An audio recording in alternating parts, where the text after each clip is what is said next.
रोहित दादांचं कसं आहे तुम्हाला सांगतो. आता मुंबई इंडियन्सचं आता IPL चालू आहे, त्या मुंबई इंडियन्सचा कॅप्टन आहे रोहित शर्मा. तो खेळतोय, म्हणजे टीम काय जिंकन झाली.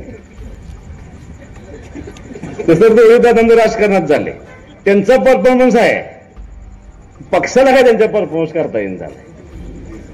आमचं आपलं मत असं आहे की very good man but in bad company.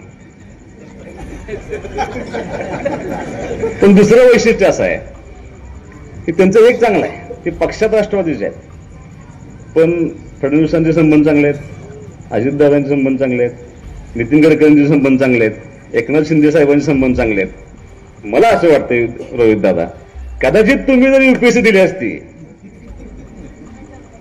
तर ह्या सगळ्या गुणांचा तुम्हाला त्या ठिकाणी फायदा झाला असता आणि तुम्ही आज फार मोठे अधिकारी झाला असं म्हटलं तर काही वावगं ठरणार नाही असं मला वाटतंय.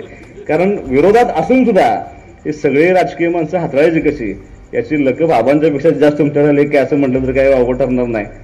मी फक्त एकच बरं वाटलं मला तुमचं, मी ह्यांना अंदाज घेत होतो, म्हणलं कुठंपर्यंत आले हे मला सांगायचे, इथंपर्यंत आले तिथंपर्यंत आले. मग मी तुम्हाला फोन करून मी सांगायचं अजून पाठीमाग आहे. तुम्ही मला तेवढं खरं सांगितल्याबद्दल मी तुमचा आभार आहे. मी फारसं बोलणार नाही. आता भैया, आज जरी संघ आमचा मजबूत नसला